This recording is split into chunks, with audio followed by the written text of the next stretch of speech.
Good evening friends, मैं हूं तौफीक। आपका स्वागत है आपके अपने चैनल एक एजुकेशन अड्डा पर, जहां शिक्षकों संबंधित कोई भी खबर होती है उन खबरों को लेकर मैं आप सबके सामने हाजिर होता हूं। तो एक बार फिर से मैं आप सबके सामने हाजिर हूं। तो ये जो लेटर आप अपने स्क्रीन पर देख रहे हैं, ये विशिष्ट शिक्षक संबंधी है, क्योंकि कल है उन सभी शिक्षकों का योगदान का दिन, यानी कल से है योगदान ले सकते हैं। उन सभी शिक्षकों को लेकर बहुत ही महत्वपूर्ण अपडेट निकल कर आ रही है, जैसे आप अपने स्क्रीन पर देख रहे होंगे।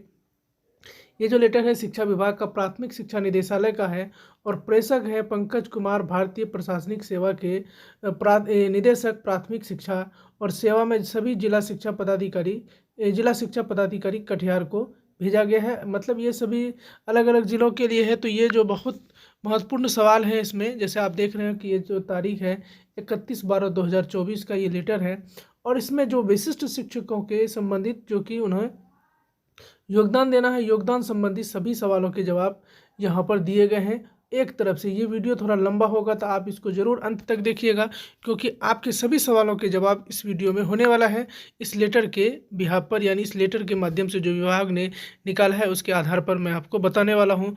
तो यहाँ पर देखिए, सबसे पहले यहाँ पर आप सवाल देखिए कि योगदान के संदर्भ में की गई परीक्षाओं का निराकरण निम्नवत है, यानी उत्तीर्ण शिक्षक यानी सक्षमता 1 उत्तीर्ण शिक्षक निकाय के विशिष्ट शिक्षकों को विशिष्ट शिक्षक के रूप में 1/7/2007 1/2025 से 7/1/2025 की अवधि में पदस्थापित विद्यालय में योगदान के संदर्भ में कुछ सवाल पूछे गए हैं, जिसका जवाब यहाँ पर दिया गया है। तो हर सवाल का आपको यहाँ पर जवाब मिलेगा, हर एक परेशानी का हल यहाँ पर मिलने वाला है। तो आइए जानते हैं एक एक करके, एक एक बिंदु को समझते हैं। और इसको जानने से पहले अगर हमारे चैनल पर नए हैं, शिक्षकों संबंधित कोई भी खबर पाना चाहते हैं तो चैनल को जरूर सब्सक्राइब कर लें, साथ ही साथ बेल आइकन को प्रेस कर लें कि जैसे ही कोई वीडियो डालूं सबसे पहले उसका नोटिफिकेशन आपको मिल जाए। तो चलिए दोस्तों, एक तरफ से हम एक एक बिंदु करके देखते हैं। तो सबसे पहले जो सवाल है वो है कि जो नियोजित शिक्षक वर्तमान में नियोजन इकाई द्वारा निलंबित है और विशिष्ट शिक्षक के पद पर चयनित है, उनका योगदान निर्धारित अवधि के किस प्रकार होगा। यानी जो शिक्षक निलंबित हो गए हैं और वो विशिष्ट शिक्षक के रूप में चयनित हो गए, तो उनका जो है योगदान कैसे होगा। तो उसका जवाब है निलंबन की समाप्ति के उपरांत योगदान करेंगे। जब उसका निलंबन का समय समाप्त हो जाएगा उसके बाद वो योगदान कर पाएंगे। तो सबसे पहले सवाल का आपको जवाब मिल गया। उसके बाद चलिए अगले सवाल की तरफ चलते हैं। सवाल नंबर 2 है, ये बहुत ही क्या कहते हैं, अक्सर ये पूछा जाने वाला सवाल है। कहीं पर भी आप सोशल मीडिया में जाएंगे या फिर आप यूट्यूब पे जाएंगे तो इस सवाल जरूर पूछा जा रहा है। तो इसका जो विभागीय जवाब है ये है, जो महिला नियोजित शिक्षिका वर्तमान में नियोजन इकाई द्वारा स्वीकृत मातृत्व अवकाश का उपयोग कर रही हैं और विशिष्ट शिक्षक के रूप में चयनित है, वे निर्धारित अवधि में किस प्रकार का योगदान करेंगे। यानी जो शिक्षिका हमारी मातृत्व अवकाश में जब नियोजित रहते हुए, यानी अभी जो है वो 1 तारीख से पहले उन्होंने मातृत्व अवकाश ले लिया है, तो उनका जो है और वो विशिष्ट शिक्षक जो है वो बनने के लिए अपना सक्षमता 1 पास हो चुके हैं, सब चीज़ उनका हो गया है। तो वो क्या करें, कैसे अपना ये लें। तो यहाँ पर आप देखिए हर एक सवाल का जवाब क्या है, EL वाले, स्टडी लीव वाले, मेडिकल लीव वाले या मैटरनिटी लीव वाले सभी शिक्षक शिक्षिका को जिला शिक्षा पदाधिकारी को ईमेल पर योगदान प्रतिवेदन समर्पित करेंगे। सभी शिक्षक क्या करेंगे, जिला शिक्षा पदाधिकारी को ईमेल करेंगे अपना जो योगदान प्रतिवेदन है उसको। वे अवकाश में ही माने जाएंगे, परंतु योगदान के उपरांत संबंधित अवकाश के शेष अवधि का औपचारिक स्वीकृति आदेश जिला शिक्षा पदाधिकारी द्वारा निर्गत किया जाएगा। यानी आप जो है अब जिस भी अवकाश में आप अवकाश में रहें, आप ईमेल के थ्रू अपने जिला शिक्षा पदाधिकारी को ईमेल कर दें और उसके बाद आगे की छुट्टी आपको जिला शिक्षा पदाधिकारी के ही द्वारा निर्गत किया जाएगा। ये तो हुआ गया, बहुत ही सटीक जवाब उन्होंने शिक्षा विभाग की तरफ से दिया गया है। विशेष परिस्थिति के कारण कोई शिक्षक या शिक्षिका विभाग द्वारा योगदान के हेतु निर्धारित अवधि यानी 1 तारीख से 7 तारीख के बीच में अगर किसी ने योगदान नहीं कर सकते हैं, तो ऐसे शिक्षकों को योगदान की तिथि से विशिष्ट शिक्षक का अनुमान्य होगा, वेतन जो है अनुमान्य होगा उस दिन। अगर आप एक साथ के बीच ईमेल भेजकर भी नहीं करते हैं तो आपका योगदान का अनुमान माना जाएगा। चलिए अगले सवाल की तरफ चलते हैं। जो नियोजित शिक्षक 1 से 5 के पद पर हैं और सक्षमता उत्तीर्ण 6 से 8 के उत्तीर्ण हुए हैं, यानी वो 1 से 5 के टीचर थे लेकिन उन्होंने भर दिया 6 से 8 का और वो भी उत्तीर्ण हो गए, तो वे विशिष्ट शिक्षक के रूप में वर्ग 1 से 5 के पद पर योगदान कर सकते हैं अथवा नहीं। यानी ये सवाल है कि कोई शिक्षक अगर 1 to 5 का और 6 to 8 में पास हो गया है, 6 to 8 भरा और वो पास हो गया, तो उनको क्या 1 to 5 के लिए योगदान कर सकते हैं या नहीं।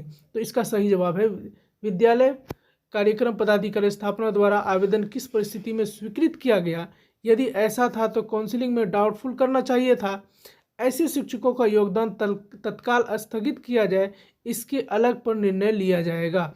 यानी ऐसे शिक्षकों का जो योगदान है वो स्वीकृत नहीं होगा, क्योंकि यहाँ पर कहा गया कि क्या ये जब योगदान की क्या कहते हैं आवेदन दिया गया 1 to 5 के शिक्षक ने 6 to 8 का एग्ज़ाम कैसे दिया, क्या काउंसलिंग कराते वक्त उनको डाउटफुल क्यों नहीं किया गया, तो इसलिए उनके जो है योगदान नहीं लिया जाएगा। चलिए अगले सवाल की तरफ चलते हैं।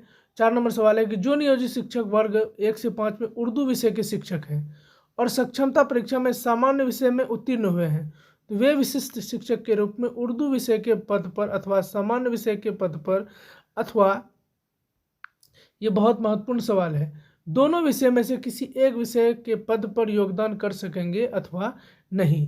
तो ये बहुत महत्वपूर्ण सवाल है, क्योंकि विषय को लेकर कई सारे शिक्षकों का ये हुआ है। जैसे अब देखिए, विषय जिला कार्यक्रम पदाधिकारी स्थापना द्वारा आवेदन जिस परिस्थिति में स्वीकृत किया गया है, यदि ऐसा था तो काउंसलिंग में डाउटफुल करना चाहिए था।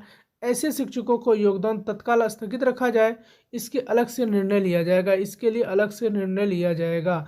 यहाँ पर देखिए, एक बार आप फिर से देखिए, क्योंकि बहुत सारे शिक्षकों का ऐसा है, जो शिक्षक नियोजित है 1 to 5 के लिए उर्दू विषय के शिक्षक हैं, ठीक है, उर्दू का टीचर है, सक्षमता परीक्षा सामान्य विषय में उत्तीर्ण हुए हैं, उनका जो उत्तीर्ण है वो सामान्य विषय में हो गए, वे विशिष्ट शिक्षक के रूप में उर्दू विषय के पद पर अथवा सामान्य विषय के पद पर होंगे या नहीं। तो यहाँ पर अगर किसी ने अगर उर्दू का टीचर था और उन्होंने सामान्य भर दिया है, तो वैसे शिक्षक पास हो गए हैं, तो उन शिक्षकों को भी अभी योगदान देने के लिए नहीं दिया जाएगा। ये बात इसमें क्लियर हो गई है। चलिए आगे चलते हैं।